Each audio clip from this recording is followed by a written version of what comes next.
Mr. Johnson, you often define a racist and their behavior. Please, could you speak to us about the nature of a racist? What makes them such, and what is their nature? Okay, well, I think the first thing to do is to define a racist.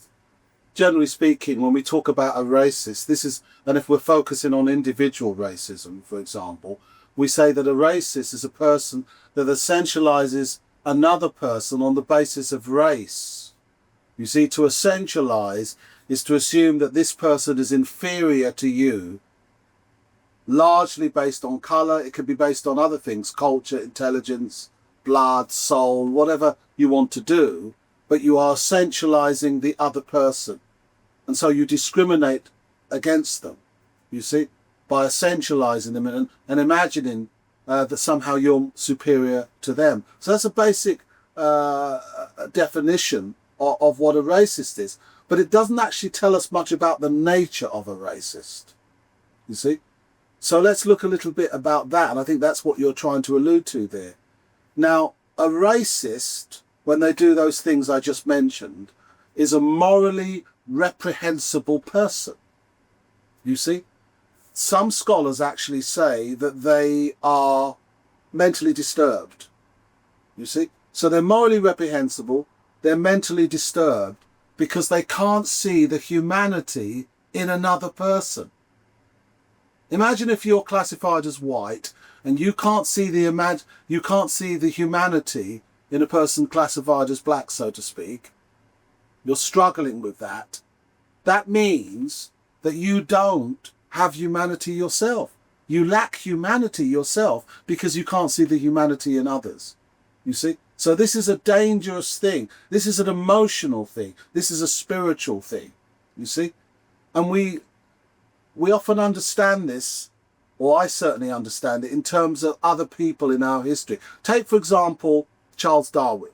There's huge amounts of evidence, for example, that Charles Darwin is a racist. He said huge amounts of racist things.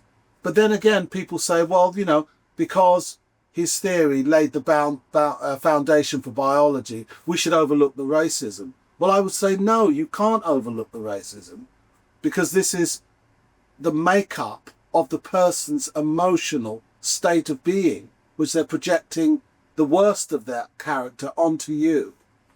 You see?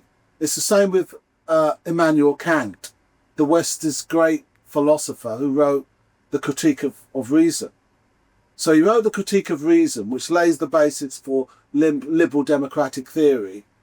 But he also wrote, which a lot of people overlook, is what he called his moral geography.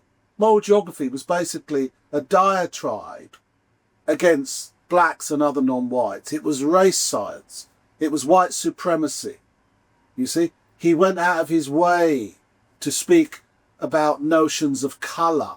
In fact, he had a developed theory of colour. He actually believed that in colour itself, there was notions of inferiority and superiority, that colour itself coded superiority.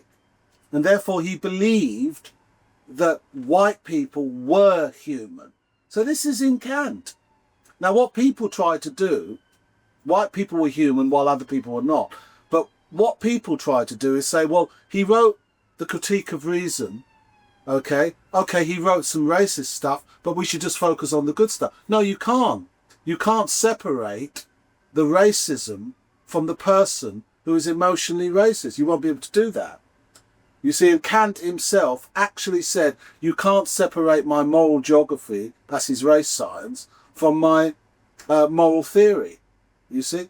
And later in his life, of course, people are quick to tell you that he was against slavery. And he did go on to speak about that, and he spoke about the rights of the right to life. All the right to life is the right to live, but that doesn't essentially give the huge amounts of non-white people on this planet the right to a good life, to a right to the equality and fairness. It's just the right to live, which is what you give animals.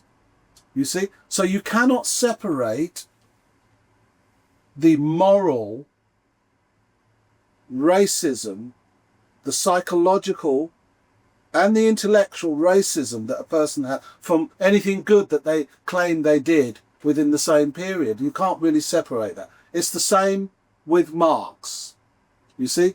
Now, a lot of people see the world through Marx's eyes. Marx was a racist. He said that black people are degenerate niggers. That's what he called us. But we're supposed to overlook that because he has a theory about capitalism.